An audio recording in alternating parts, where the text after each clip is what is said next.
Hey everyone, welcome to this week's edition of the Inspired Parsha. This week we have the incredible privilege to begin Sefer Shemot, the book of Exodus. And here's really where the Jewish people sort of evolve and develop and become a nation. And of course in this Parsha we're introduced to the greatest leader the Jewish people ever had. We're introduced to Moshe, Moses, our teacher.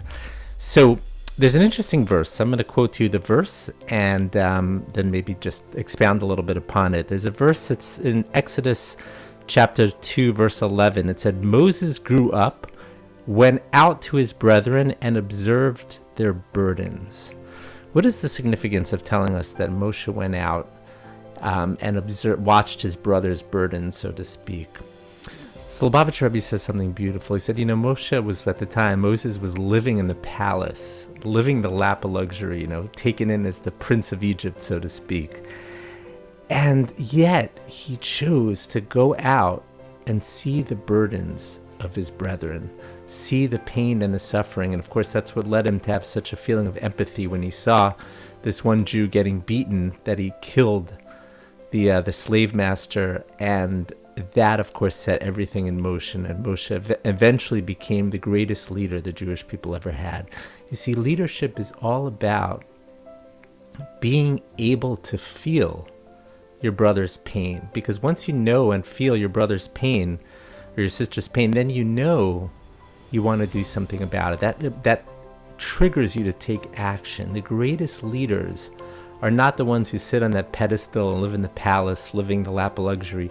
They go out and feel the pain, the suffering that their people are going through, and they recognize that they have to go out and do something for their people. They have to help their people. They have to take action. They have that empathy that drives them to have greater responsibility, greater leadership. And of course, it's ironic that it's Lubavitcher Rebbe who said this, because the Rebbe spent most of his life answering letters from people who are going through difficulties, meeting one-on-one with people who are going through difficulties, going through challenges, discussing ways to help them, answering letter after letter after letter to try to help them.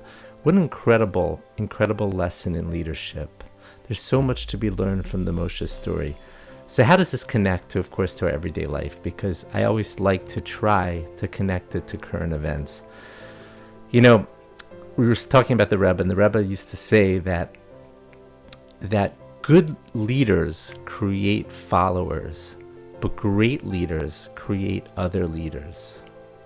Every one of us needs to become a leader. In today's day and age, what's going on, as we know, in Israel is so painful and difficult to watch that it should bring us that sense of empathy, that sense of warmth that we need for our fellow brothers and sisters, our mishpacha, our family, that it should make us all become leaders. We're living in a time when we can't just sit on the sidelines and watch other people do it. Every one of us has to feel that sense of empathy that Moshe Rabbeinu, Moses, our teacher, taught us. I find that there's two types of extremes that I've been observing little by little over these current events going on in Israel, and I feel both extremes are a little bit wrong. There's some people that are glued to the TV 24/7 a day. They're watching the news at every second that they can, looking for updates.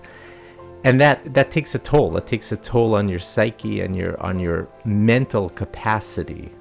Because every one of us, we're not built to be able to watch suffering and pain and difficulties every moment of the day.